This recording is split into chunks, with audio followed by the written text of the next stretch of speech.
Today I am ranking all 9 roller coasters at Six Flags St. Louis from my least to most favorite. Just a heads up, I don't take ranking very seriously, I just rank coasters based on my own personal fun levels. Get in tune with your own personal fun levels. Rankings are not something I've ever shared here on the channel because my rankings are typically pretty unpopular. Don't think of this as me saying what rides I think are best. Instead, take this as just me listing my favorite rides. This is just a fun way for me to talk about these rides, and I'm pretty sure that my ride preferences will change every time I visit this park. Okay, let's stop wasting time because I have a lot to say about the roller coasters at Six Flags St. Louis.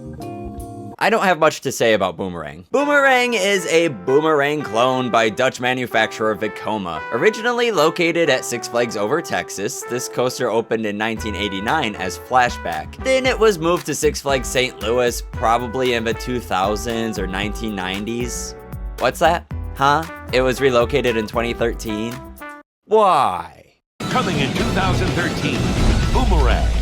Buckle up, Ninja is here if you want a better Vekoma and aero looping coaster. It's been here since 1989. Mr. Freeze is here if you want a better shuttle coaster. It's been here since 1998. Does Six Flags really think this little of the patrons of this park? Sorry about that tangent, I just think that's really stinky. I will say, boomerangs are very forceful from the last half of the Cobra Roll transitioning quickly into the vertical loop. That moment of strong positive G-forces is kind of good actually. That's all I have to say. Boomerangs are confusing. They're not outright bad, they just don't have much good to offer in my opinion. Boomerang's Cobra Roll transitions awkwardly, and I just like the vertical loop, which you can also experience on the much better Ninja. Yeah, I said it, Ninja is much better than Boomerang. Remember when I reviewed Ninja and I gave it a 4? Oh, damn.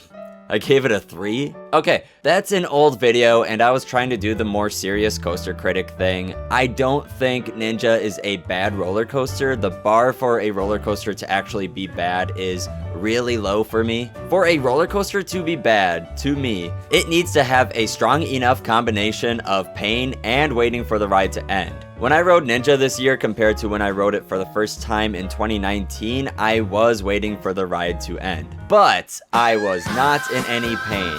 I will still stand by my statement that this ride isn't very rough. But if your shoulders don't sit high enough in the restraints, you will probably be in pain from the erratic transitions on this roller coaster. If you want all of my thoughts on Ninja, check out my video history and review of Ninja. I will just regurgitate a very short summary. The drop is fine, but the airtime in the back is nowhere near the levels of Demon at Six Flags Great America. Vertical loop is good. Sidewinder is still weird. You can really feel the hand-shaped track design here. Then you hit the mid-course, which sets riders up for pretty inconsistent pacing after a pointlessly extended chain lift. It's so far up off the ground. The corkscrews are corkscrews. Listen, I don't dislike this coaster, it's just completely not worth a re-ride for me. This Vekoma and Aero joint project is still very interesting though. Originally serving as a temporary attraction at a wildly over-the-top Canadian Expo event, there are reasons for this coaster being the way that it is. Just don't take my criticisms too seriously, it's really not a bad ride. We have already arrived at the good rides.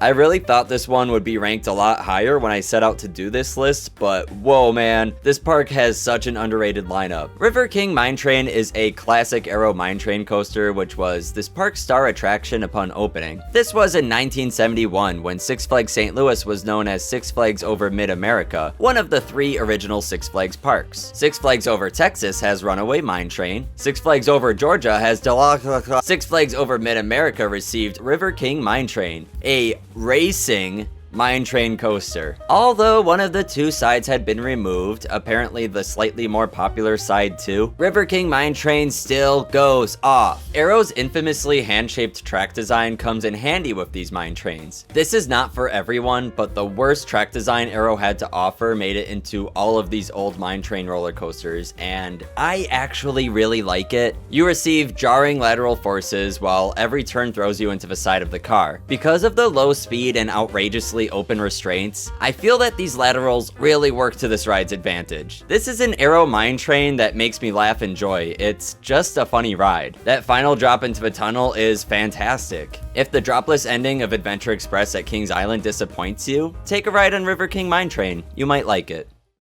It's boss time! The Boss is a late Custom Coasters International wooden roller coaster that has been open since 2000. I would say that this roller coaster was possibly world-class level amazing in 2000, but I am very curious if that is even remotely true due to the Gerstlauer trains. Gerstlauer's trains for this roller coaster are a really bad fit. CCI coasters with trains provided by PTC are a match made in heaven. This coaster is rough. It could be worse, but it's up there for me among rough rides. Personally, the roughness isn't bad enough to ruin the coaster, but I wouldn't want to marathon it. First off, talking about impressions, the entrance sign is amazing. The station sign is really not, but the entrance sign is top tier for Six Flags entrance signs, just a level below Goliath at Magic Mountain, which is god tier. It seems to me that Six Flags intended for this ride to be a major player among wooden roller coasters, and it has a lot of the qualities of one. There are great moments of laterals and a lot of speed, reaching levels of 66 miles per hour. The airtime, however, is just a little underwhelming by big boy CCI standards. But this ride is all about lateral forces, which I've discovered are among the best things ever on a wooden roller coaster when the track is regularly well maintained. This ride's track is not well maintained, and the train just feels like it's fighting with the coaster, and it's so uncomfortable. What the hell? This could be a legendary wooden coaster. The final helix was taken out in 2018, and if they just retract it, it would be that standout moment that it was meant to be, as experienced on Legend at Holiday World and The Beast at Kings Island. If they had retracted the whole coaster, gotten it reprofiled by GCI or Gravity Group, Boss could have been among the best wooden coasters. Wait.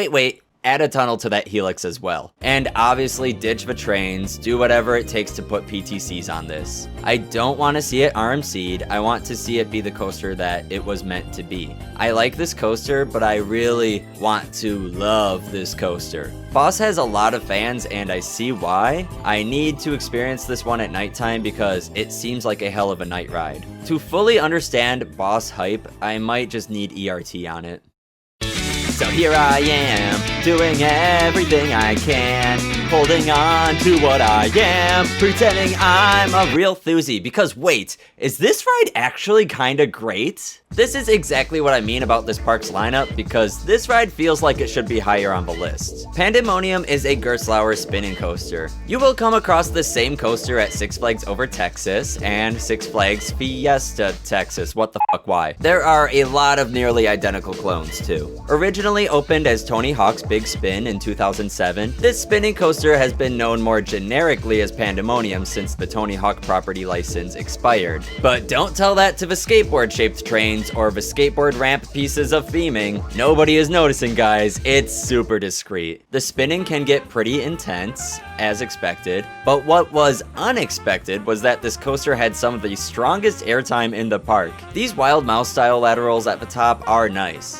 Then the tight helix drop builds a lot of momentum and provides good positive forces. And wow, this coaster is smooth and comfortable. Pandemonium was really good. There may be a lot of Gerstlauer spinning coasters, but that's fine if they're half as good as this was. Radical, dude. Nollie 720 kickflip nose blunt slide your way down to Pandemonium today.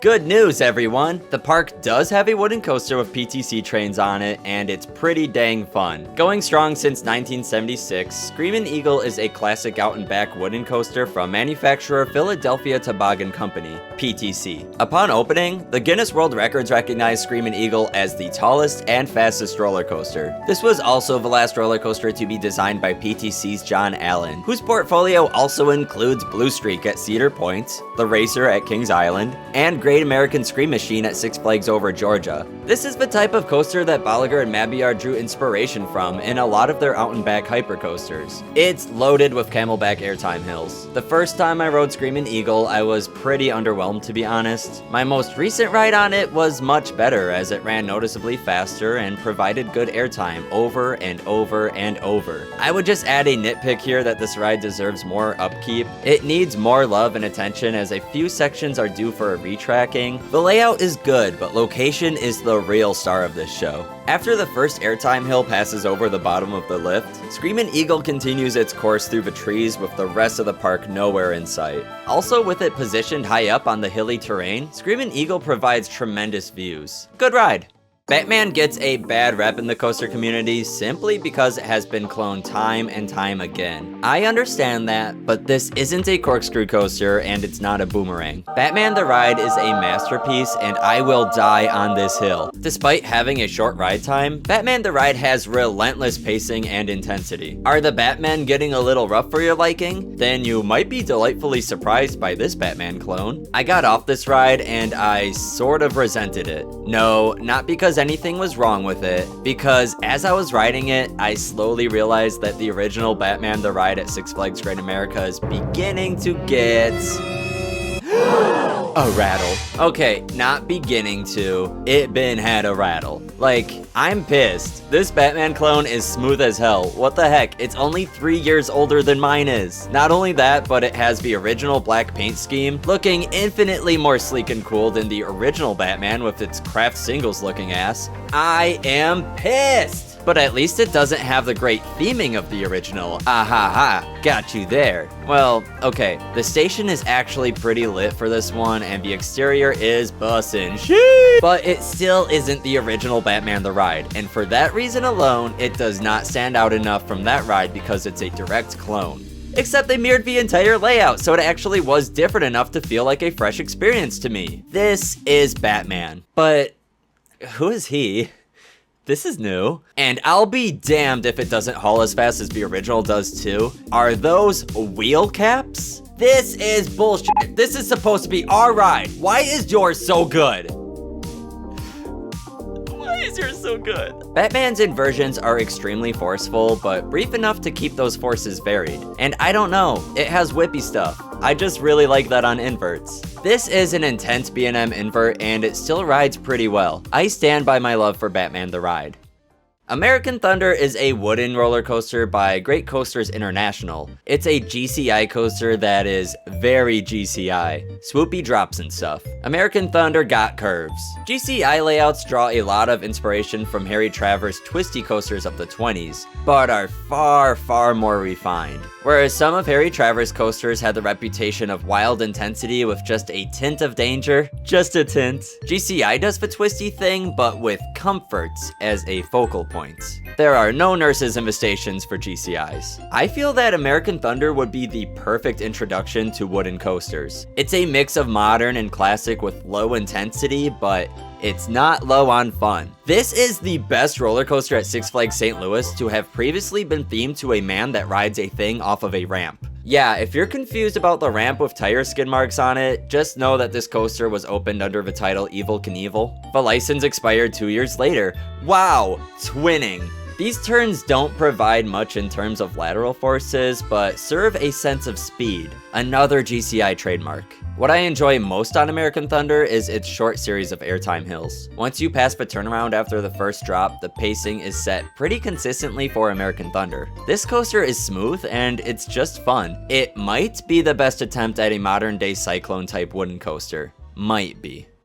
Operating since 1998, Mr. Freeze is a short roller coaster and there's really not a whole lot to it. But despite this, there is still so much that I love about it. The Ice Cream Factory entrance sign is fantastic. Once again, top tier for Six Flags. It falls apart once you enter the enclosed queue section, but this sign followed by the front and center positioning of the ride instantly captivates guests. Since 2012, Mr. Freeze has been carrying the reverse blast name with the trains beginning its course facing backwards. This launch tunnel is long, and you know I'm all about those tunnel lights. The pull you feel from the positive forces entering and exiting the inverting top hat are just mwah, mwah. A brief moment of hang time meets you at the peak of this unique inversion. After a turnaround, you experience the signature element of Mr. Freeze, a launching vertical spike. The sustained floater airtime in the back row is seemingly never ending as you ascend higher and higher with the remainder of the vertical spike out of sight behind you. This spike reaches 218 feet high. Staring straight down at the ground, this would be a terrifying ride for anybody with a fear of heights. Mr. Freeze is another coaster that I've done a history and analysis deep deep dive on, so if you're interested in seeing that video, click the title card in the upper corner. And like the other Batman coaster in this park, Mr. Freeze is also a mirrored clone. You can enjoy its red inverse at Six Flags Over Texas.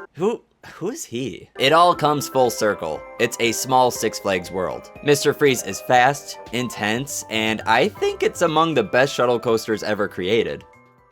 And with that, my work here is done. Obey my coaster opinions, for I am YouTuber. That's 9 coasters, and I feel like there's so much to love. I think this park is underrated among Six Flags parks. Maybe give it a visit. It's certainly not a bad park.